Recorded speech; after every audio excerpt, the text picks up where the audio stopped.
ما بعد فأعوذ بالله السميع العليم من الشيطان الرجيم من نفخه ونفثه وهمزه بسم الله الرحمن الرحيم قال إني عبد الله آتاني الكتاب وجعلني نبيا وجعلني مباركا أينما كنت وأوصاني بالصلاة والزكاة ما دمت حيا وبرا بوالدتي ولم يجعلني جبارا شقيا والسلام علي يوم ولدت ويوم أموت ويوم أبعث حيا صدق الله العلي العظيم ونفعني وإياكم بالذكر الحكيم. My brothers and sisters in Islam, I recited before you from 30 through 33 4 ayat of Surah Maryam, chapter 19 of the Quran. Before I come to these ayat, I would like to narrate to you a hadith from the Book of the Prophets, Sahih al-Bukhari, also narrated with slightly different words, but the same message in Sahih Muslim and elsewhere. Prophet Muhammad sallallahu alayhi wa sallam said, 34-36, chapter number 48 of Kitab al-Anbiya, Sahih al-Bukhari, قال رسول الله صلى الله عليه وسلم لم يتكلم في المهد إلا ثلاثة. None has spoken in the cradle except three.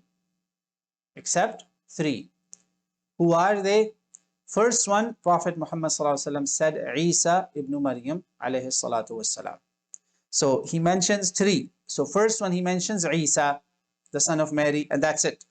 Then he moves on to the second, and then he moves on to the third. So basically, today we're talking about three that spoke in the cradle. First one is Sayyiduna Isa ibn Maryam alayhi salam. So listen to the story carefully. It's a very short story. And then we will do the morals of each story.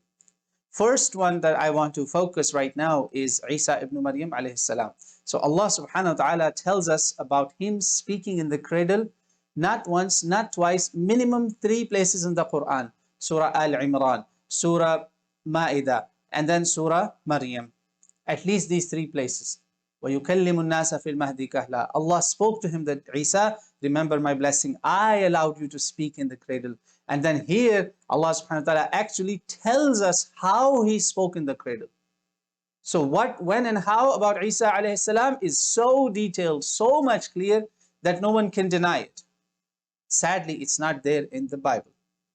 This is one big, great miracle of Isa alayhi salam that is not to be found in the Bible or even in the Jewish historians' collections. What is this? That shows that Quran has not been corrupted, Quran hasn't been tampered with. It actually narrates things to us that even they might have deleted or restored or changed, or God knows what they did. When I tell you the story, you look at the story, you will know, okay, I know why it's not there. This is a great honor of Isa, the son of Mary. And a great miracle that when the news was given, when the angels came, when Jibreel alayhi salam comes, every time Maryam alayhi salam is given the news, is been told that he will be talking. He will be speaking as a baby in the cradle. Wajihan, and he will be wajihan fi dunya wal akhirah. Wa yukallimu an-nasa fil mahdi wa kahla. Isa is wajihan fi dunya wal akhirah, sayyidan wa hasura, wa nabiyyan min as-salihin. He is an honored man. He is an honored person, a person of great charisma, great personality. And he's not just talking now, he will also speak when he will grow up. So this has been confirmed repeatedly. Sadly, not there today, but alhamdulillah, it does not matter. Rasulullah sallallahu alaihi wasallam told us what Quran has, this is what you have to take. Quran confirms what came before us, and Quran also exposes the changes they have done to the word of God. That's why Quran is the final testament, the final authority, final word. So how did Isa speak? This is the story. When Jibreel alayhi salam came, he first gave her the news. In Surah Maryam, he says, فأرسلنا إليها روحنا فتمثل لها بشرا سويا. And she, Maryam, was visited by Jibreel alayhi salam.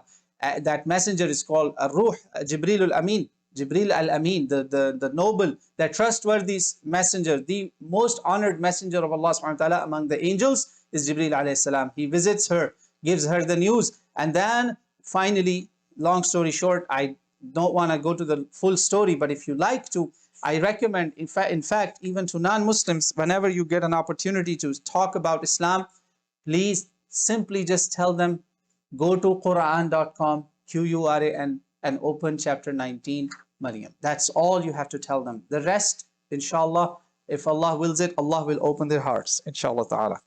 Right? And specifically, it starts from ayah number 16, and it goes all the way, my brothers and sisters, to 36. 16 through 36, it's about 17 verses. That's all they have to read. Have them read it. Don't just tell them. Just give them a hint that, you know, there is a miracle of Jesus Christ that is not mentioned in the Bible, and that will get their ears. That's all you have to tell. I always tell non-Muslims this thing, and then I leave the rest to them. Sometimes I have read the whole thing in churches right before them. Wallahi, not one of them stood and said, oh, how could he say, I am this? Not one, ever. And I'm telling you, decade plus experience, not one ever questioned this. They listen, and then often they would just keep it quiet. Deep down, brothers, the message will reach there, inshallah ta'ala, even if they don't admit it. So what happened after the baby was born? The reason Allah allowed him to speak was this. He was going to exonerate the accusation on his mother, because they said, Ya Ukhta Harun, how could you have a child? Your father was not a bad man, and your mother was not a woman who would have relationships outside of marriage. She was not a zaniya. She was not a baghya woman. How could you do this? And فَأَشَارَتْ إِلَيْهِ, ayah 29. She points at the baby. قَالُوا كَيْفَ نُكَلِّمُ مَنْ كَانَ فِي الْمَهْدِ صَبِيًّا. This is a baby in the cradle. Sabi. فِي الْمَهَدِ. فِي الْمَهَدِ. Sabi فِي الْمَهَدِ. It's a baby in the cradle. Remember, a sabi could be a walking child also. Could be 4-year-old, 5-year-old, 6, 7. No, it's a sabi fil mahd. How could he talk? She points at the baby. She was told by Allah to make the psalm of silence. Then what does he say? This is what you heard in the beginning of the khutbah. He says, I am the servant of Allah. I am Abdullah. One of the names of Isa ibn Maryam is Abdullah. Inshallah, when the khutbah is posted, we'll put the link in the description about names of Isa alayhi salam. 7 names of Isa alayhi salam. And there was a 1-hour talk in English. First name he said about himself was Abdullah. He said, I am Abdullah. I am the servant of God. I am a slave of God. Allah is my master, the just master, and I am his servant. He gave me the book, and he made me the prophet, and he made me a blessing wherever I may be. And he ordered me to pray. First thing, Isa ibn Maryam, after mentioning his prophethood, salah. He told me to pray and give zakah as long as I am alive, as long as I live amongst you people.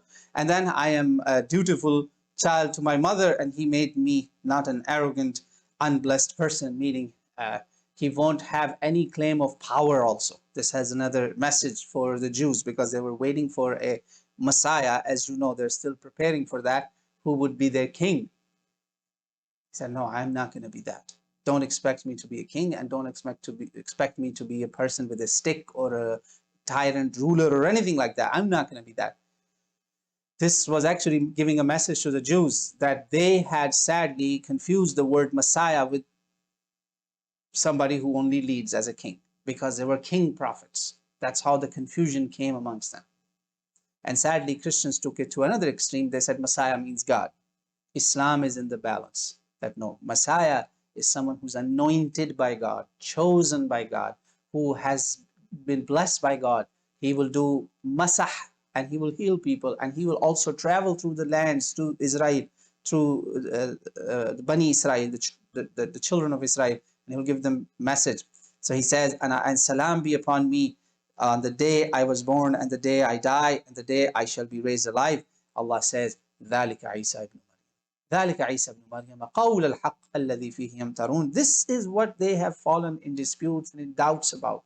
This is Isa. This is the truth about him. ما كان لله أن يتخذ من ولد سبحانه. God does not need a child. He is pure of that. Subhana. He's above and beyond that. Glory be to him.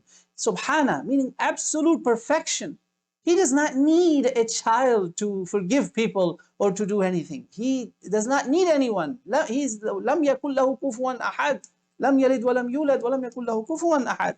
And Allah says, all he does is when he says, إذا قضى أمرا فإنما يقول له كن فيكون. Isa ibn Maryam is kun fayakun. Allah said, be, and he became. Your Rabb is one, for worship him. He's your Lord. He's the manager of your affairs. Worship none but him. This is Siratul Mustaqim. Siratul Mustaqim. This is the straight path. Then Allah subhanahu wa ta'ala says, then later on, groups fell in disputes about Isa ibn Maryam. So woe unto disbelievers who gave false witness, saying that Isa is the son of Allah, and Allah will hold him to account on the day of judgment when they will thrown in blazing fire. So 37. This is the message. So Prophet ﷺ did not mention anything. Now you can tell, if first word he says, I am Abdullah, how could those people who call him God will put it there? They will not let it be there. Those people who call him son of God will not let it be there.